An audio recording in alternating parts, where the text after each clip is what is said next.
Hello, and welcome back to Everyday English with Emma and David, the podcast where we make learning English a part of your daily life.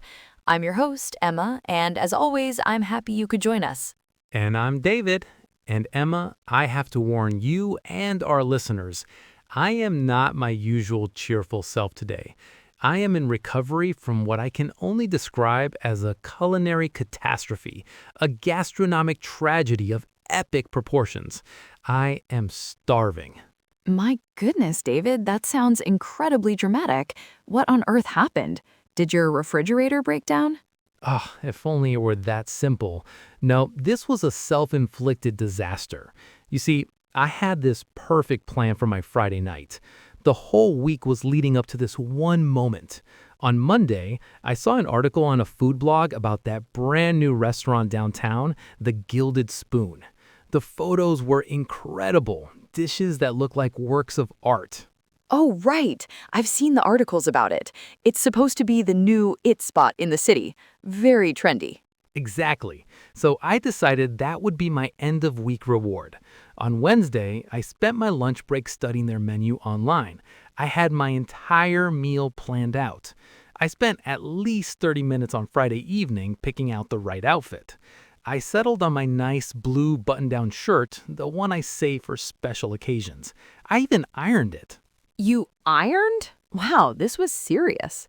Of course, the meal I had imagined deserved an iron shirt. I had it all pictured in my head. I'd start with the seared scallops with a lemon butter sauce, then the duck confit with a cherry reduction for my main course, and finish with that famous chocolate lava cake that oozes dark chocolate when you cut into it. My mouth was watering just thinking about it. You really built this up in your mind, didn't you? Completely. So I arrive at 8 p.m. feeling like $1,000,000. The place is buzzing with energy. Soft music is playing, people are laughing. It looks amazing inside, just like the pictures. I walk up to the host stand ready for my grand feast, and the host asks me, "Good evening, sir. Do you have a reservation?" And Emma, my heart just sank into my shoes. Oh no, the fatal question. I tried to play cool. I said, "No, I don't, just a table for one tonight." She gave me this sympathetic smile and said, "I am so sorry, we're fully booked. Our next available opening is in 3 weeks on a Tuesday." 3 weeks. My whole planned evening, the shirt, the imagined scallops, it all just evaporated. I had to turn around and do the walk of shame out the door, past all the happy people eating their delicious food. I went home, and all I had in my cupboard was a box of cereal. My duck confit dream turned into a nightmare of cornflakes. David, that is a truly heartbreaking story. I'm sorry you had to go through that. But it's the perfect way to introduce our first and clearly most important vocabulary word for today, reservation. A reservation is an arrangement you make in advance to have a table saved for you at a restaurant. For popular places, it's not optional, it's essential. Right, lesson learned. But what's the best way to do it? Should you always call them, or is it better to go online? That's a great question. There are pros and cons to both.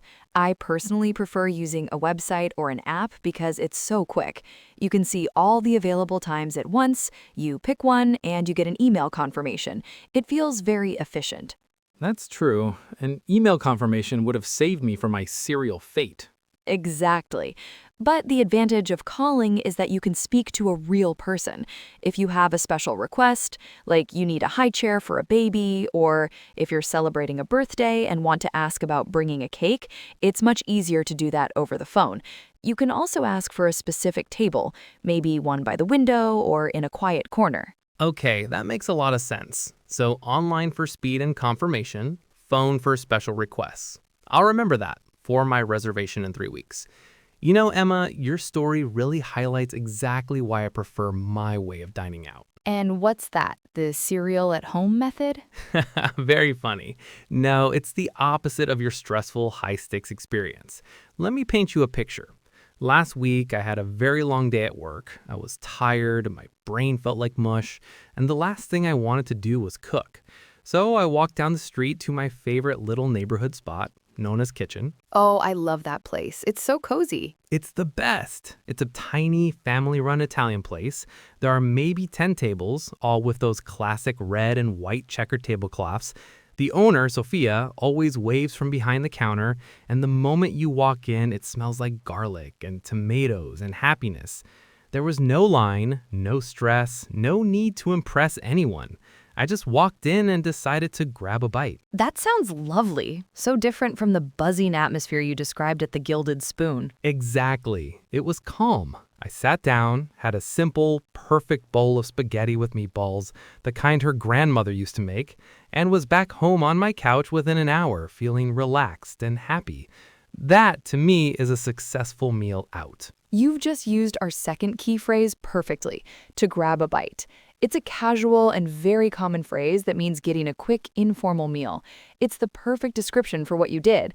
It suggests that the focus is on convenience and comfort, not on a big, fancy experience. Precisely. You don't grab a bite at the Gilded Spoon. You embark on a culinary journey.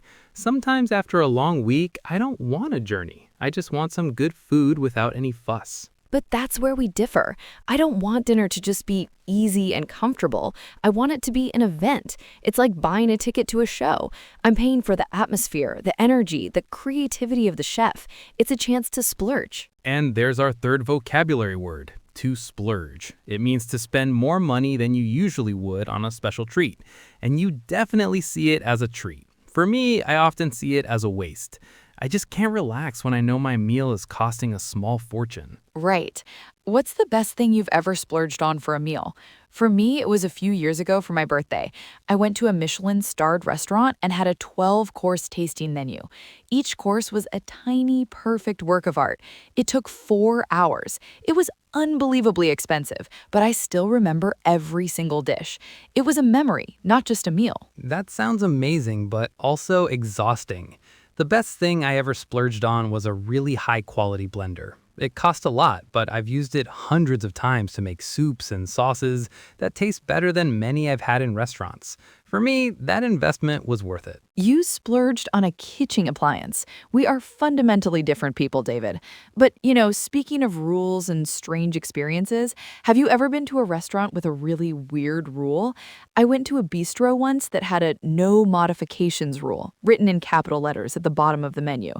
I just wanted to ask for no onions on my salad, and the waiter looked at me as if I had insulted his entire family. He said, "The chef has created a perfect balance of flavors. To remove the onion would be to destroy the art." The art! It was a salad! Oh, that is pretentious. I had something similar, but in the opposite direction.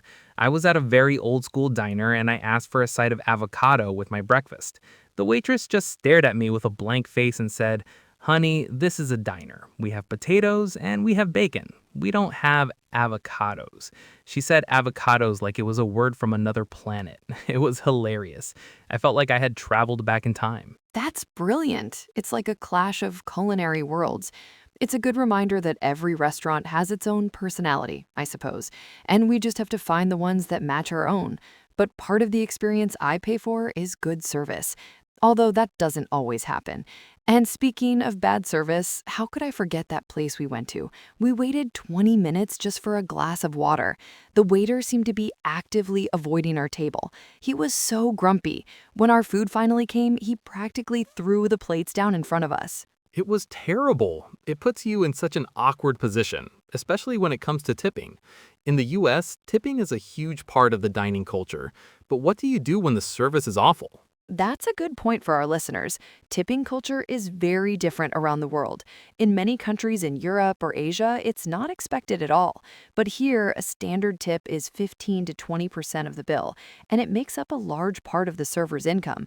It feels wrong not to tip, but it also feels wrong to reward terrible service. It's so true. Let's get back to the food though. Assuming the service is good, what's the first thing you order?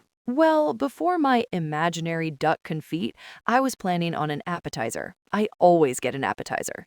Of course you do. This brings us to vocabulary word number 4, appetizer. An appetizer is a small dish of food you eat at the beginning of a meal. It's meant to get your appetite going. On this, we can agree.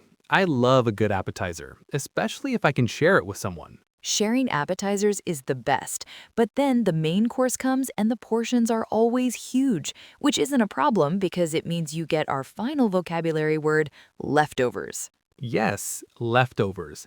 The food that remains uneaten after a meal, which you take home.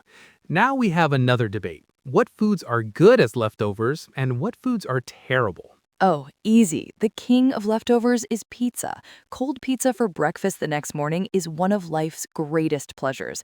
The worst? Anything fried. Reheated French fries are sad and soggy. It's a crime against potatoes. I agree on the French fries, but I think the best leftovers are things like soups, stews, or curries. The flavors actually get better overnight. They have more time to develop.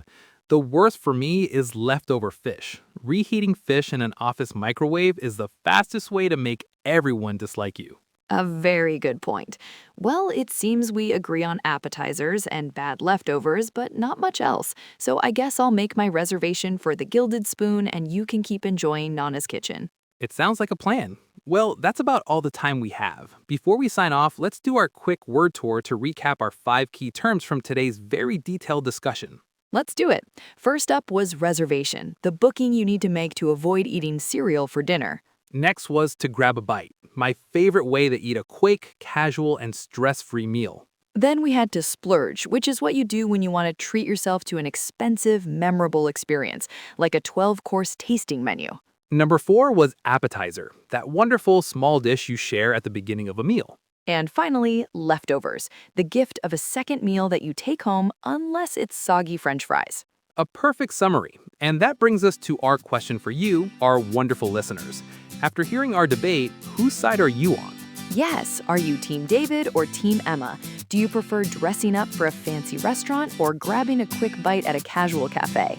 Let us know your opinions on our social media channels. We would love to hear them. And please don't forget to subscribe to Everyday English with Emma and David so you never miss an episode. Thanks for listening, everyone. We'll talk to you next time. Bye for now.